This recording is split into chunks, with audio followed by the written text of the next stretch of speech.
Hello friends, welcome to Nila voice novels. நான் உங்கள் நிலா. இப்போ நம்ம பார்த்துட்ருக்க கதை அவனுக்கு நிகர் அவள், எபிசோட் 67. வாங்க கதைக்குள்ளே போகலாம். இங்கு கோவத்தில் மித்ராவின் கழுத்தை பிடித்து நெரித்து கொண்டிருந்தான் ஆதி. அவனை பார்த்த மித்ராவோ ஏதோ பேச வர ஏய் என்று அந்த அறையை அதிரும் அளவிற்கு கர்ஜித்தான் ஆதி. அவனை கோவத்தை கண்டு ஒரு நொடி பயந்து போனாள் மித்ரா.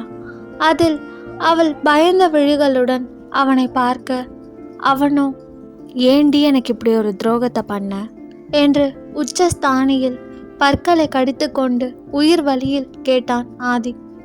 அவனுக்கு என்ன பதில் சொல்வது என்று தெரியாமல் கண்கள் கலங்கி நின்றிருந்தாள் மித்ரா.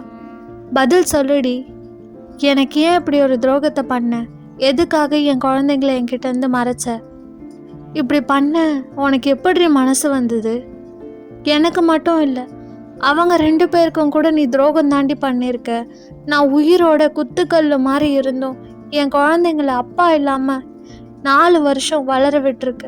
ஏன்டி இப்படி பண்ண?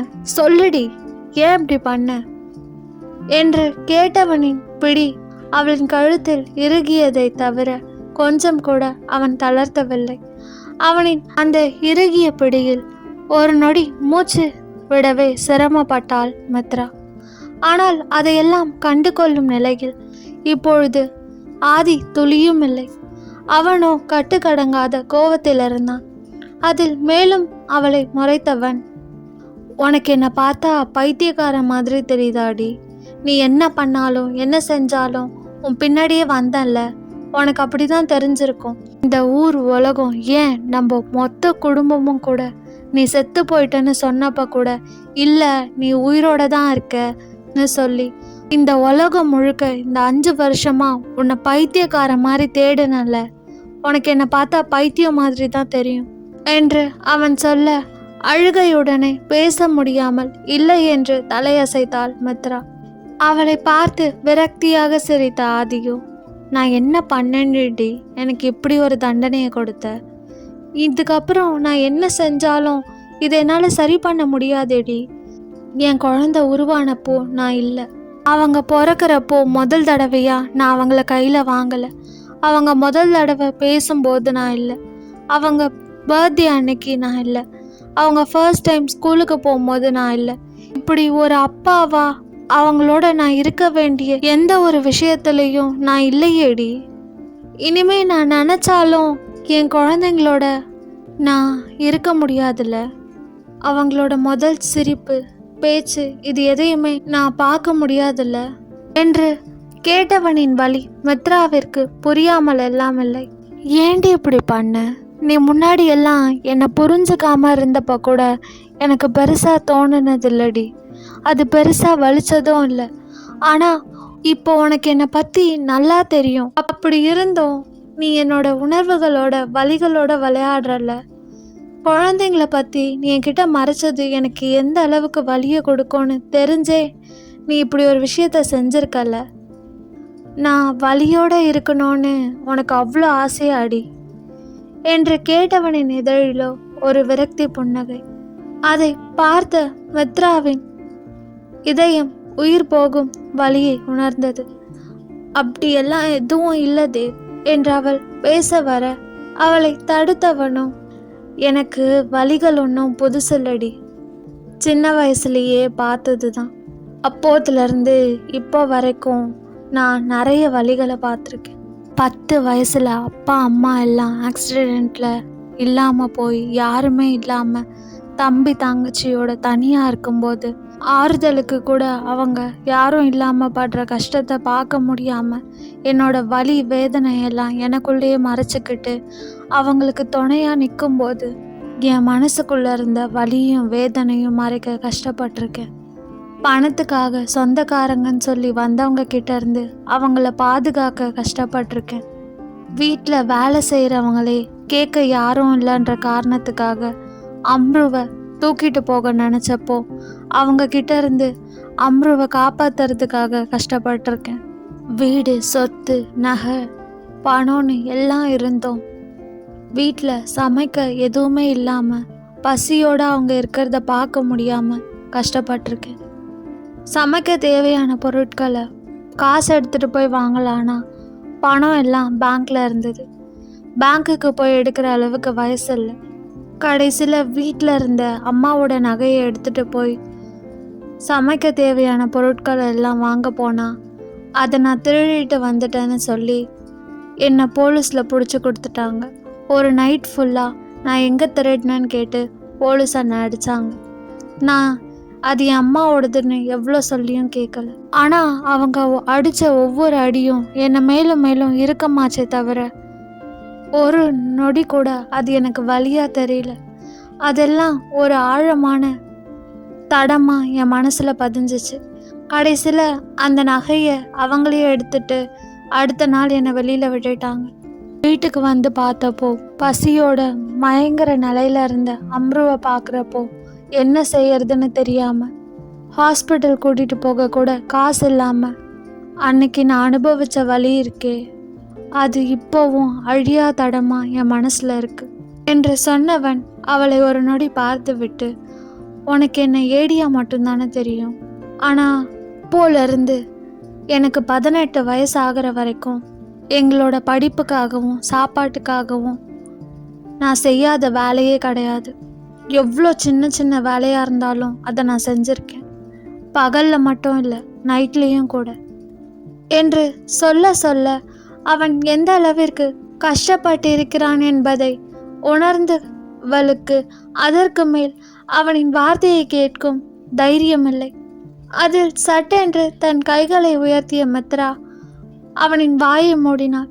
அவளுக்கு அன்றொரு நாள் சர்வா அவளிடம், நான் உன்கிட்ட ஆதியை பற்றி சொன்னதெல்லாம் ஒன்றுமே இல்லை, அவன் ரொம்ப கஷ்டப்பட்டிருக்கான், நீயும் அவனை கஷ்டப்படுத்திடாத என்று சொன்னது நினைவு வர அதன் அர்த்தம் என்னவென்று இப்பொழுது புரிந்தது மித்ராவிற்கு.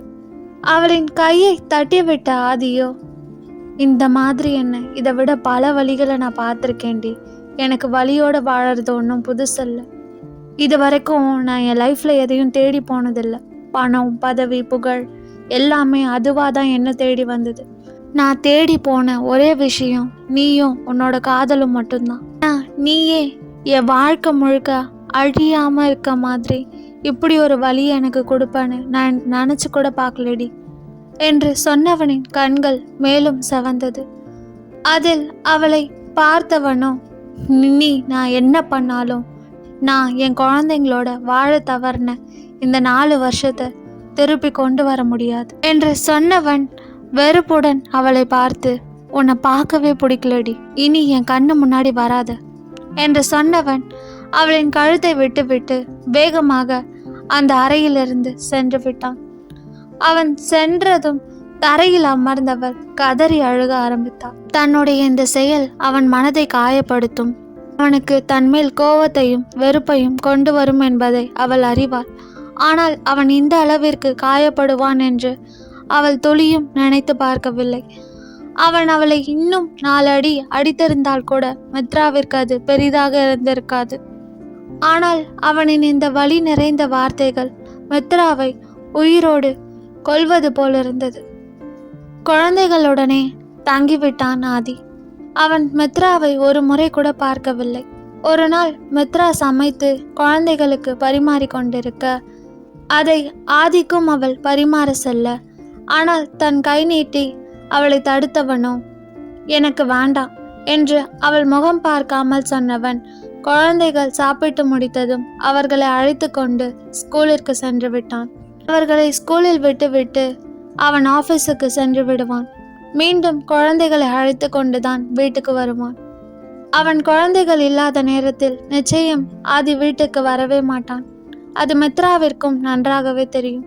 தான் சமைத்ததினால்தான் அவன் சாப்பிடாமல் சென்று விட்டான் என்பதை உணர்ந்தவள் இனி அவந்திகாவையே சமைக்க சொல்லிவிட்டாள். ஆனால் ஆதியின் இந்த ஒதுக்கமும் விலகலும் மித்ராவிற்கு நரக வேதனையை கொடுத்தது. இதே போல்தான் 1 வாரம் கடந்திருந்தது. இந்த 1 வாரத்தில் ஆதி மித்ராவிடம் பேசுவதென்ன, அவள் முகத்தை கூட அவன் பார்க்கவில்லை.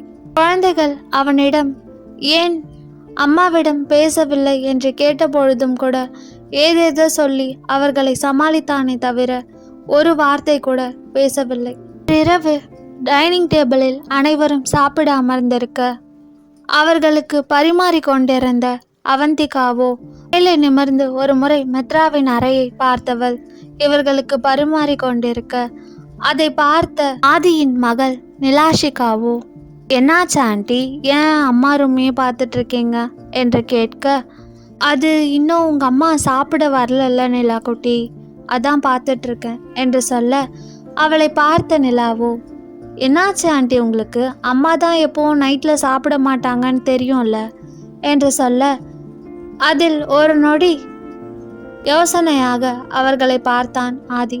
அவன் முகத்தில் தோன்றிய அந்த குழப்பத்தை கவனித்த அவனின் மகனோ, அது அம்மா எப்போவுமே நைட்டில் சாப்பிட மாட்டாங்கப்பா, அவங்க கூப்பிட்டாலும் எங்களுக்கு நைட்டில் சாப்பிட்ற பழக்கம் இல்லைன்னு சொல்லிடுவாங்க என்று சொல்ல ஆதியை பார்த்த நிலாவோ, ஆமாம்ப்பா, 1 வீக்காக நீங்கள் எங்கள் கூட இருக்கீங்க, நீங்களும் நைட்டில் சாப்பிட்டு நான் பார்த்ததே இல்லையே என்று தன் முன் அமர்ந்து கொண்டு தனக்கு ஊட்டி கொண்டிருக்கும் தந்தையை பார்த்து நிலா கேட்க, எதுவும் பேசாமல் அவளுக்கு ஊட்டியவனுக்கு மித்ரா ஏன் இரவில் சாப்பிடாமல் இருக்கிறாள் என்று நன்றாகவே தெரியும். என்ன நடந்தாலும் இருவரும் ஒன்றாகத்தான் சாப்பிடுவோம் என்று அவர்கள் அன்று சொன்னதை தான் மித்ரா இப்பொழுது வரை கடைப்பிடிக்கிறாள் என்பதை அவர்களின் வார்த்தைகளின் மூலம் உணர்ந்து கொண்டவனும் இத்தனை வருஷமும் அவள் இல்லாமல் இரவில் சாப்பிட்டதில்லை.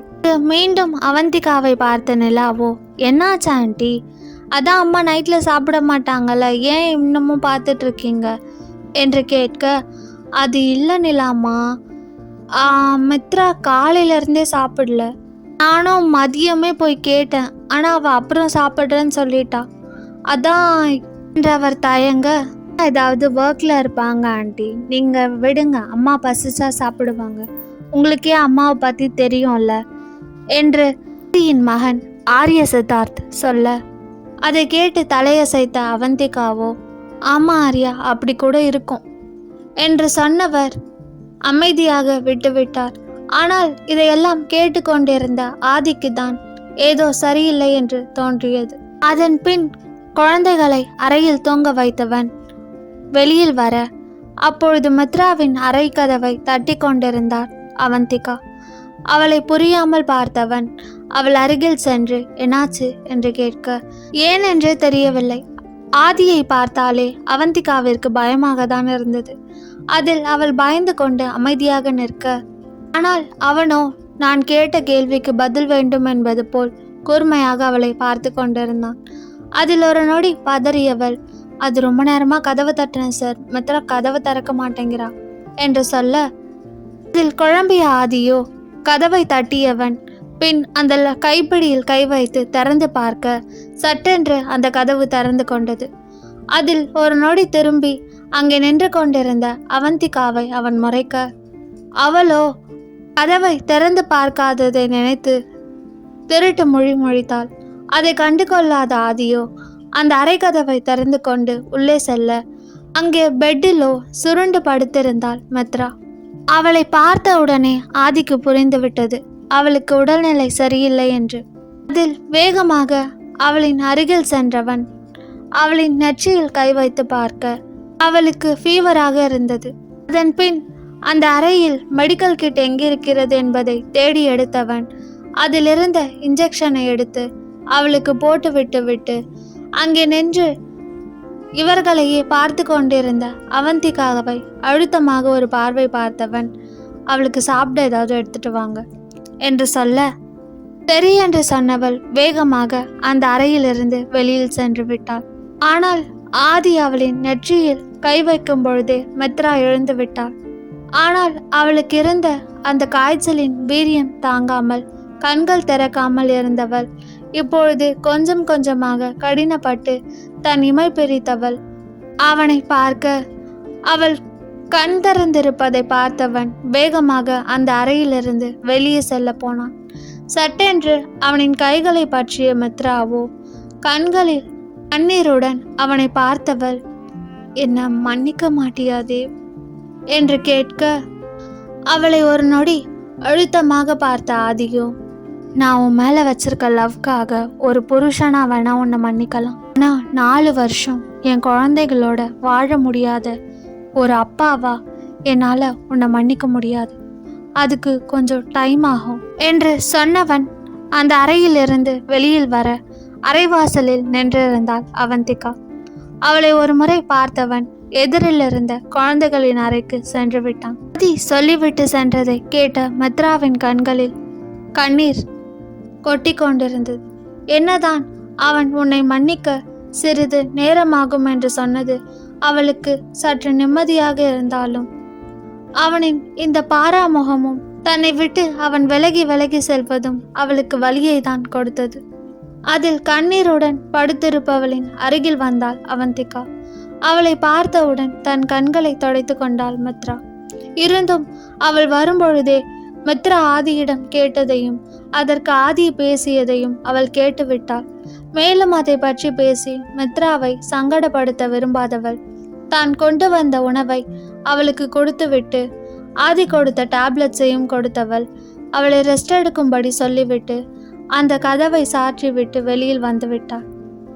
வெளியில் வந்தவள் ஹாலில் அமர்ந்திருந்த ஆதியின் எதிரில் சென்று நின்றாள். அவளை கேள்வியாக பார்த்தவனோ என்ன என்று கேட்க அவனின் அந்த ஒற்றை வார்த்தையில் நடுங்கிவிட்டாள் அவந்திகா. பின் தன்னை தைரியப்படுத்தியவள் அவனிடம் எப்படியாவது பேச வேண்டும் என்று நினைத்து அது சார் உங்ககிட்ட ஒரு முக்கியமான விஷயம் பேசணும். அவளை குழப்பமாக பார்த்தான் ஆதி. தனியா இங்க வேண்டாம், மேலே மொட்டை மாடிக்கு வரீங்களா என்று அவள் கேட்க இப்பொழுது ஆதியின் கூர்மையான விழிகள் அவளை முறைத்தன. அதில் மேலும் தன் உடல் நடுங்குவதை உணர்ந்தவள் ப்ளீஸ் சார், மித்ராவை பற்றி பேசணும் என்று சொல்ல அதில் ஒரு நொடி குழம்பியவன் சரி என்று சொன்னான். அவன் சரி என்று சொன்ன அடுத்த நொடி வேகமாக மாடி நோக்கி சென்று விட்டாள் அவந்திகா.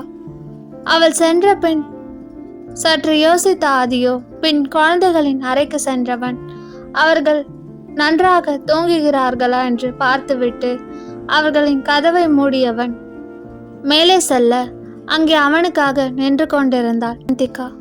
அவளை பார்த்தவனோ மித்ராவை பற்றி என்கிட்ட என்ன பேசணும் என்று கேட்க அவனின் வார்த்தையில் ஒரு நொடி தயங்கியவள் அமைதியாக நின்று கொண்டிருக்க அதில் கடுப்பானவனோ அவளை முறைத்து பார்க்க அதில் நடுங்கியவள் நீங்க மித்ரா மேலே கோவமா இருக்கீங்கன்னு எனக்கு தெரியும் சார்.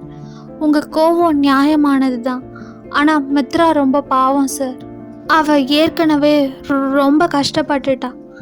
நீங்களும் அவளை கஷ்டப்படுத்தாதீங்க. அவள் அழறதை என்னால் பார்க்க முடியல சார் என்று சொன்னவளை முறைத்து பார்த்த ஆதியோ அது எங்க பர்சனல், நீ தலையிடாத என்று சொன்னவன் மித்ரா ஏற்கனவே ரொம்ப கஷ்டப்பட்டு இருக்கிறாள் என்று அவள் சொன்னது சட்டென்று நினைவு வர அதில் திரும்பி கேள்வியாக அவளை பார்த்தான் ஆதி. அவன் பார்வையின் அர்த்தம் புரியாமல் தவித்த அவந்திகாவோ நடுங்கிக் கொண்டு நின்றிருக்க அவளுக்கு என்ன பிரச்சனை, அவள் என்ன கஷ்டப்பட்டா என்ற ஆதி தனக்கு இல்லாத பொறுமையை வரவழைத்து கொண்டு அவளிடம் கேட்க அதற்கு அவந்திகா சொன்ன அனைத்தையும் கேட்டவன் ஒரு நொடி அதிர்ச்சியில் உறைந்து நின்றான். மேலும் அவள் கொடுத்தவற்றையெல்லாம் வாங்கி பார்த்தவனுக்கு இதயம் சொல்ல முடியாத வேதனையில் துடித்தது. அப்படி அவந்திகா ஆதியிடம் மித்ராவை பற்றி என்ன சொன்னாள்? மித்ராவை மன்னிப்பான ஆதி தான் தாய் தந்தை இருவரும் பேசிக்கொள்ளவில்லை என்பதை ஆர்யா மற்றும் நிலா இருவரும் அறிந்து கொள்வார்களா? ஆதி கஷ்டப்படுவான் என்று நன்றாக தெரிந்தும் கூட மித்ரா ஏன் குழந்தைகளை பற்றி அவனிடம் சொல்லவில்லை? மித்ரா மற்றும் அவளின் குழந்தைகளை பற்றி வர்ஷினி மற்றும் வேதாவிற்கு தெரிய வருமா? மித்ரா இப்படி யாருக்கும் தெரியாமல் மறைந்து ஒரு வாழ்க்கை வாழ காரணம் என்ன? அவந்திகா சொன்னதை கேட்ட பிறகாவது ஆதியின் மனம் மாறுமா? இதை பற்றி மேலும் தெரிஞ்சுக்க நிலா வாய்ஸ் நாவல்ஸை சப்ஸ்கிரைப் பண்ணுங்கள். இந்த ஸ்டோரி உங்களுக்கு பிடிச்சிருந்தா லைக் பண்ணுங்கள், ஷேர் பண்ணுங்கள். அண்ட் மறக்காமல் சப்ஸ்கிரைப் பண்ணுங்கள். பாய் ஃப்ரெண்ட்ஸ், நான் உங்கள் நிலா. நெக்ஸ்ட் எபிசோடில் மீட் பண்ணலாம்.